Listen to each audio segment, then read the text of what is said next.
ที่นี่คือจุดเริ่มต้นของถนนที่นักเดินทางทั่วโลกต้องรู้จักถนนเล็กๆที่คนทั้งโลกต้องมาคุณจะได้ยินภาษาแทบทุกมุมโลกอังกฤษฝรั่งเศสเยอรมันญี่ปุ่นรัสเซียมันเหมือนโลกทั้งใบมาอยู่รวมกันในถนนเส้นเดียวที่นี่ถนนข้าวสารมาครับจะเล่าให้ฟัง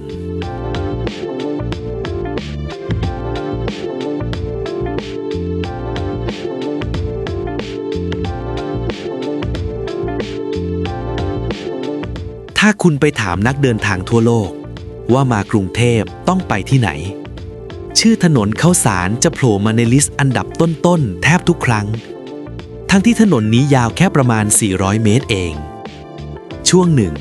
มันดังจนถูกเรียกว่าเมืองหลวงของแบ็คแพคเกอร์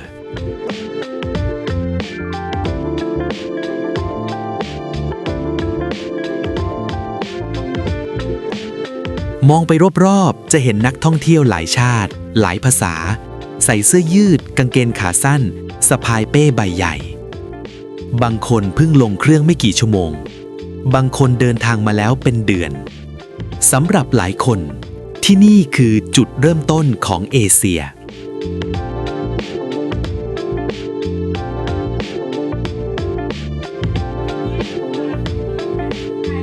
เมื่อก่อนจะมี Google Maps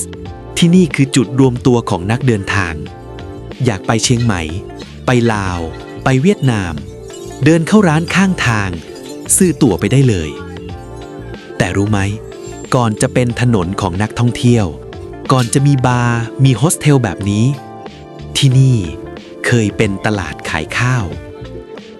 สมัยก่อนเรือจะล่องมาตามแม่น้ำเจ้าพระยาขนข้าวเข้ามาในพระนครแล้วก็มาขายกันแถวนี้จนคนเรียกติดปากว่าถนนข้าวสารทุกคืนคนจากทั่วโลกยังมาที่นี่เพื่อเริ่มต้นการเดินทางของตัวเองแต่ถ้าย้อนกลับไปเมื่อ100 กว่าปีก่อนคุณจะไม่เห็นอะไรแบบนี้เลยไม่มีเพลงไม่มีนักท่องเที่ยวมีแค่พ่อค้าข้าวเรือและก็ตลาดธรรมดา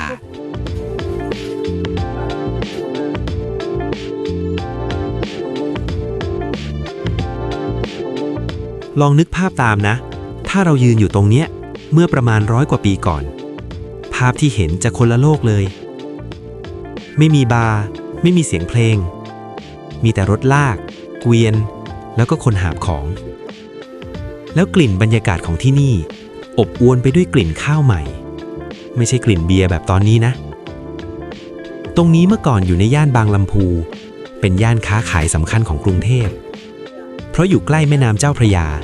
แล้วก็ไม่ไกลจากพระบรมมหาราชวังสมัยก่อนสินค้าไม่ได้มาทางรถแบบทุกวันนี้มันมาทางเรือข้าวจากอยุธยาสุพรรณชัยนาทจะล่องมาตามแม่น้ำแล้วมาขึ้นที่แถวนี้พอมาถึงก็เอามาสีแล้วขายเป็นข้าวสาร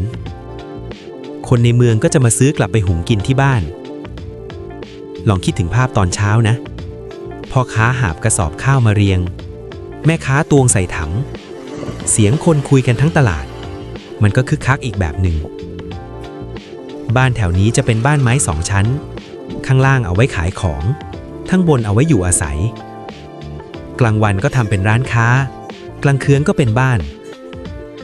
แต่พอกรุงเทพเริ่มเปลี่ยนมีถนนใหม่มีระบบขนส่งใหม่การค้าขายข้าวก็ย้ายไปที่อื่นข้าวสารก็เริ่มเงียบลงร้านปิดตัวลงบ้านเก่ากลายเป็นบ้านเช่าแต่ตอนนั้นไม่มีใครคิดเลยนะว่าอีกไม่กี่10 ปีที่นี่จะกลายเป็นที่ที่คนทั้งโลกต้องมา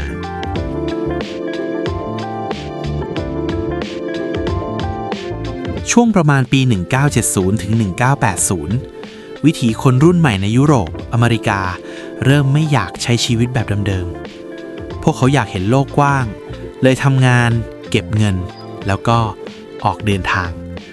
เป็นแบ็คแพคเกอร์ที่แบกเป้ใบเดียวเที่ยวทั่วโลก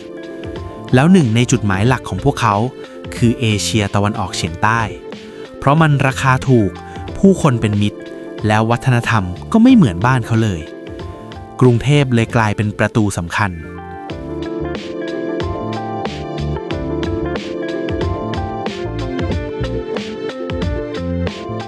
ในตอนแรกมันเริ่มจากเจ้าของบ้านแถวนี้เห็นฝรั่งมาหาที่พักถูกๆก็เลยปล่อยห้องให้เช่าคืนละไม่กี่ดอลลาร์เองบ้านไม้ที่เคยขายข้าวก็เริ่มกลายเป็นเกสต์เฮาส์แต่จุดเปลี่ยนจริงๆมาจากหนังสือเล่มหนึ่งที่ชื่อว่า Lonely Planet มันคือคัมภีร์ของแบ็คแพคเกอร์ในยุคนั้นหนังสือเขียนไว้ว่าถ้ามากรุงเทพให้ไปเข้าสารแค่นั้นแหละคนก็แห่กันมา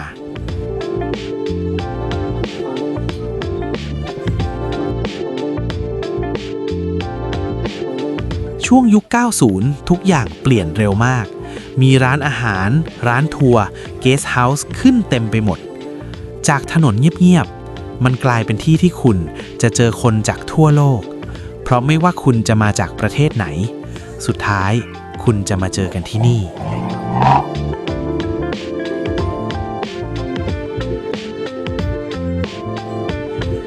ในช่วงประมาณยุค 90 ข้าวสารเข้าสู่ยุคทองเกสต์เฮาส์ขึ้นเป็น10แห่งร้านอาหารอินเทอร์เน็ตคาเฟ่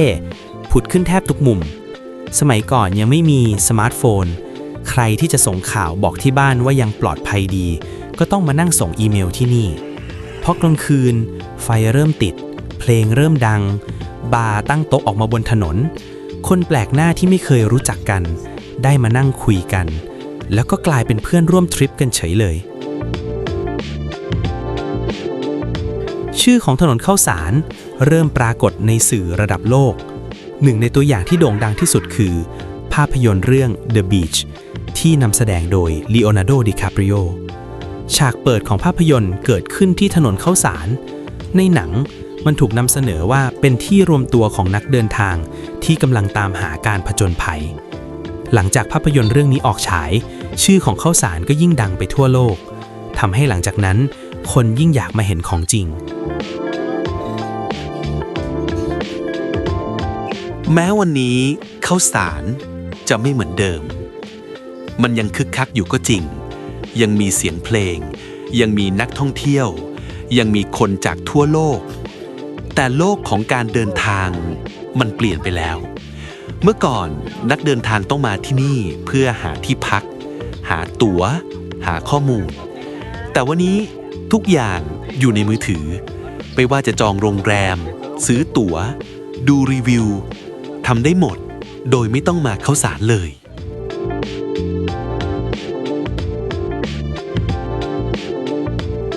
เราอาจสงสัยว่าวันนี้ข้าวสารยังเป็นเมืองหลวงของแบ็คแพคเกอร์อยู่ไหมอาจจะใช่แต่ไม่เหมือนเมื่อก่อนแล้วโลกมันใหญ่ขึ้นตัวเลือกมันเยอะขึ้นมีที่ใหม่ๆมีเมืองใหม่ๆแต่ถ้าพูดถึงจุดเริ่มต้นของนักเดินทาง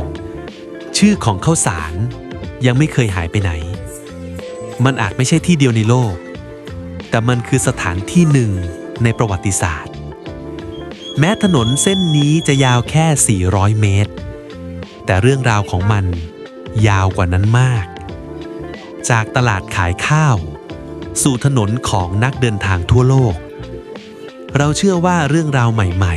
ๆยังคงเริ่มต้นขึ้นที่นี่ที่ถนนข้าวสาร